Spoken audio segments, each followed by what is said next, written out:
Assalamualaikum warahmatullahi wabarakatuh. Meninggalkan perkara yang sia-sia. Hadis ke-24. An Bilal bin Haris Al-Muzani radhiyallahu anhu sahibi Rasulullah sallallahu alaihi wasallam yaqul Sami'tu Rasulullah sallallahu alaihi wasallam yaqul inna ahadakum la yatakallamu bil kalimah min ridwanillahi ma yazunnu an tablugha ma balagat fayaktubullah lahu biha ridwanahu ila yaumil qiyam ila yaumi yalqahu wa inna ahadakum la yatakallamu bil kalimah min sakhatillah yazunnu an tablugha ma balagat fayaktubullahu alaihi biha sakhatahu ila yaumi yalqah. Rawahu Tirmizi wa qala hadza hadis hasan sahih bab ma jaa fi qillatil kalam.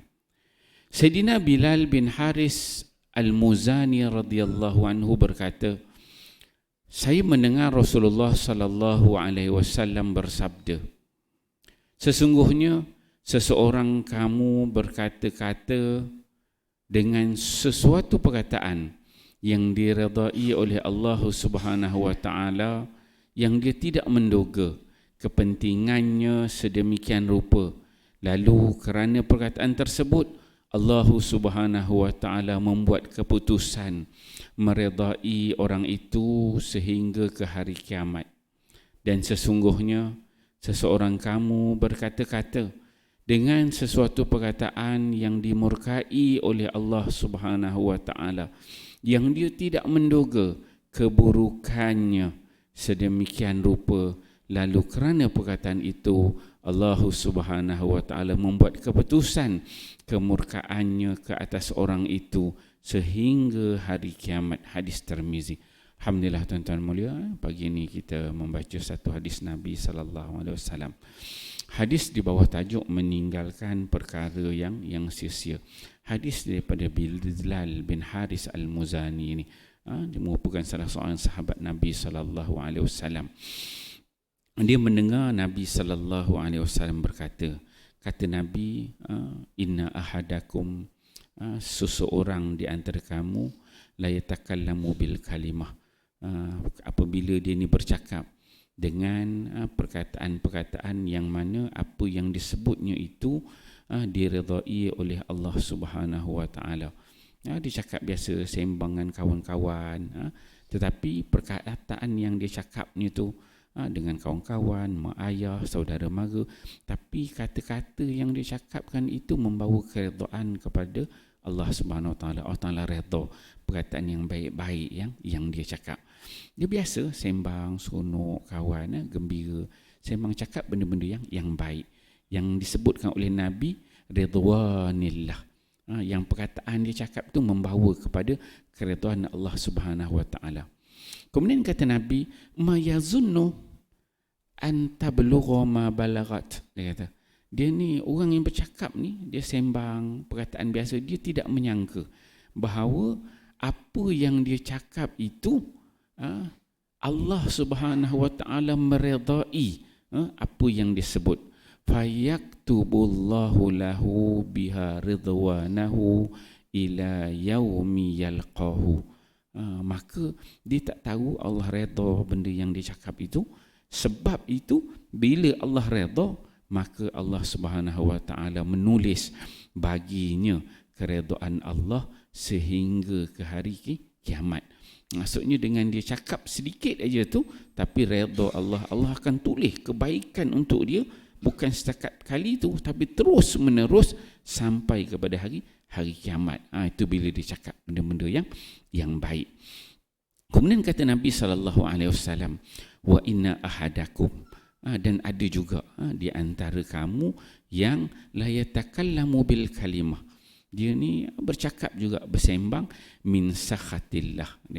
Dia cakap sesuatu perkataan yang menyakitkan hati, yang Allah tidak redha, yang membawa kepada kemurkaan Allah, yang dibenci oleh Allah, perkataan-perkataan sedemikian. Mungkin tak puas hati, dia nak balas ke, dah lama dah mati, panah dah hati tu kan, merobok hati tu, nak cari ruang, cari peluang je nak keluarkan perkataan itu, nak jumpa orang tu, cari masa yang sesuai kan.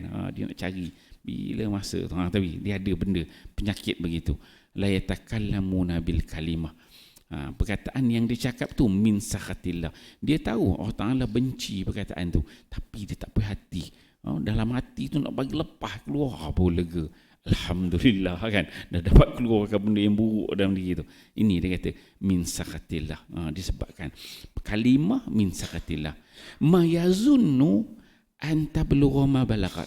Dia tak tahu pun, dia tak jangka, dia tak sangka bahawa dengan perkataan itu dia mendapat kemurkaan Allah Subhanahu wa ta'ala. Dia tahu dah Allah Ta'ala tak suka, tapi disebabkan perkataan itu dapat kemurkaan Allah, yang kata Nabi fayaktubullahu alaihi, Allah Subhanahu wa ta'ala akan menulis baginya biha sakhatahu ila yaumi yalqah. Allah Ta'ala akan tulis baginya kemurkaan Allah sampai kepada hari kiamat, disebabkan perkataan dia yang dimurkai itu. Jadi kita boleh tahu daripada hadis ini yang disebutkan oleh Nabi sallallahu alaihi wasallam, kalau kita ni nak bercakap, nak bersembang-sembang dengan kawan-kawan, biarlah kita cari perkataan yang diredai oleh Allah. Kalau ada yang terbuku dah mati, itu simpanlah, simpan, buang. Takut-takut kalau benda yang buruk itu dapat kemurkaan Allah, dan Allah terus menerus tulis kemurkaan itu sampai kepada hari kiamat. Kalau benda baik tak apalah, kita terus cakap. Masing-masing lah kita ni manusia, yang namanya manusia ni tak lari, tidak boleh sunyi daripada melakukan kesalahan, dengan kesilapan. Kata-kata kita ni ada orang suka, ada orang tak suka kan. Ada orang dah lama berdendam dengan kita kan. Jadi kita sentiasa berhati-hati dalam perkataan yang kita sebut. Jadi meninggalkan perkara-perkara yang sia-sia. InsyaAllah tuan-tuan mulia, kita fahami hadis ini, amal dan sampaikan. Wallahu a'lam. Subhanakallahumma wa bihamdika. Sallallahu ala Muhammad.